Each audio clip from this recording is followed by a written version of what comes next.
కాలం కలిసొస్తే నడిచొచ్చే కొడుకు పుడతారంటారు. అలాగే కాలం కలిసి రాకపోతే తాడే పామై కరుస్తుందంటారు. ఇది ఏమనాలో తెలియదు. మహాసేన రాజేష్ తనని హయ్యెస్ట్ బూస్టప్ ఇచ్చింది తెలుగుదేశం పార్టీ లోకేష్. ఒకప్పుడు ఎంఆర్పిఎస్ని ఎలా అయితే ఎంకరేజ్ చేసి ఎస్సీ సామాజిక వర్గపు ఓట్లు, మాదిగ సామాజిక వర్గం ఓట్లు సంపాదించిందో చంద్రబాబు నాయుడు హయాంలో, అట్లాగా మరొక ఓట్ బ్యాంకును సృష్టించడంలో లోకేష్ మహాసేన రాజేష్ని ముందు పెట్టారు. తనకు కావలసిన వనరులు అమర్చి ఎవరెవరి మీద కొట్లాడాలన్నటువంటిది సూచించి తద్వారా ఒక సిస్టమేటిక్గా తయారు చేసుకొచ్చారు. అయితే పి గన్నవరం సీట్ ఇచ్చిన తర్వాత ఆ సీటు వ్యవహారంలో వివాదం రావటం, ఆ తర్వాత అతను డ్రాప్ అవడం, అతని పక్కన పెట్టి అది జనసేనకి ఇచ్చి తద్వారా కర్ర విరక్కుండా పాము చావకుండా చేయడం, వాళ్ళ పత్రికలలో ఆయనంతటా ఆయనే వెళ్ళిపోయాడు అన్నటువంటి కోణాన్ని ప్రొజెక్ట్ చేశారు.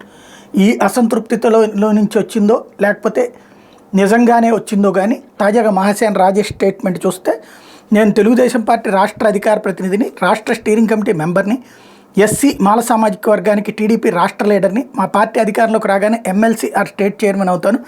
అయినా సరే ఈ గౌరవం నాకు ఇచ్చిన చంద్రబాబు గారికి క్షమాపణ చెప్పి పార్టీ నుండి బయటకు రావడానికి సిద్ధం. కారణం, ప్రజాస్వామ్యంలో ప్రతిపక్షం అనేది చాలా కీలకం. దేశమంతా ప్రతి పార్టీకి ప్రతిపక్షం ఉంది. గుజరాత్లో కూడా బీజేపీ కాంగ్రెస్ ప్రత్యర్థులు, కానీ ఆంధ్రాలో మాత్రం బీజేపీకి ప్రతిపక్షం లేదు. ఇది ప్రజల ఓటు హక్కును హరించడమే. ఇక్కడ ఏ పార్టీకి ఓటు వేసినా అది బీజేపీకి పడుతుంది. ఇది రాజ్యాంగ విరుద్ధం. బీజేపీకి వ్యతిరేకంగా ఓటు వేయాలనుకున్న వారికి ఆ అవకాశాన్ని దూరం చేయకూడదు. ఈ కారణంగా మేము 2024 ఎలక్షన్లో మాకు అవకాశం ఉన్న ప్రతి నియోజకవర్గంలో పోటీకి దిగాలని అనుకుంటున్నాం. ఇప్పటికీ దాదాపు 100 నియోజకవర్గాలు సిద్ధమయ్యాం. ఇది పదవి కోసం కాదు, మా ఆత్మగౌరవం కోసం మాత్రమే. మాతో పాటు పోటీ చేసి శాంతియుత నిరసన తెలియజేయాలనుకున్నవారు మీ వివరాలు వాట్సాప్ చేయండి అంటూ వాట్సాప్ నెంబరు రంజిత్ అనే అతని నెంబర్ పెట్టారు. మాతో కలిసి పోటీ చేసి మీ నిరసన తెలియజేయాలనుకున్న రాజులైన యాజక సమూహానికి, అంటే పాస్టర్లు, చరిత్రలో దేశాన్ని పరిపాలించిన నవాబులకి, అంటే ముస్లింలు, దళిత వీరులకి, సెక్యులర్ హైందవ వీరులకి ఇదే మా ఆహ్వానం. మేము వైసీపీ, టీడీపీ, జేఎస్పీ, బీజేపీ ఇలా ఏ పార్టీకి వ్యతిరేకం కాదు. ఈ పోరాటం కేవలం మా ఉనికి కోసం, ఆత్మగౌరవం కోసం మాత్రమే. క్రైస్తవులు, దళితులు జనరల్ సీట్లో పోటీకి దిగుతారు. రాష్ట్రంలో 50 సీట్లో ముస్లిం సోదరులు పోటీ పడతారు. ఇది ఒక చరిత్ర అయ్యే ఛాన్స్ ఉంది. మేము కూటమి రెబల్స్గా పోటీకి దిగుతున్నాం కాబట్టి కూటమి ఓటు చీలి వైసీపీకి మేలు జరగచ్చు. మేము క్రైస్తవ, దళిత, ముస్లిం, సెక్యులర్, హిందువుల తరపున పోటీకి దిగుతున్నాం కనుక వైసీపీ ఓటు చీలి కూటమికి మేలు జరగచ్చు. లేదా మాకు ఓట్లు పడక మేము అవమానం పాల్గొవచ్చు. ఏం జరిగిన 175కి 175 పోటీ పడడానికి మాత్రం ప్రయత్నిస్తాం.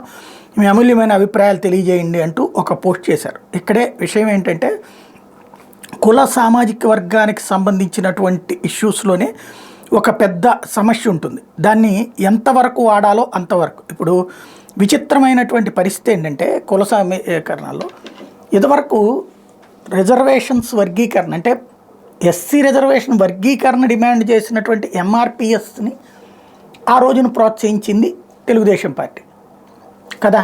ఇప్పుడు కూడా ప్రోత్సహిస్తూనే ఉంది కదా. ఎందుకని? మాదిగలకి రిజర్వేషన్లో వర్గీకరణ అన్యాయం జరిగింది కాబట్టి వాళ్ళకి అన్నట్టు.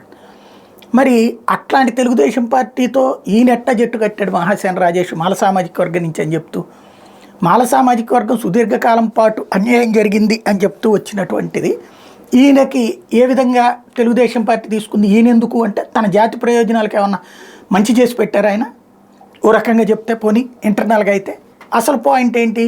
తనకు అవకాశం వస్తుందనుకుంటే తన కులాన్ని అడ్డుపెట్టి ఇక్కడ ప్రయోజనం పొందేటటువంటి ప్రయత్నం చేశారు. ఆ ప్రయోజనం విఫలమయ్యేటప్పటికి బీజేపీ, ఈయనకి మొన్న పి గన్నవరం చేసేటప్పుడు తెలియదా బీజేపీ ఉందని జట్టులో?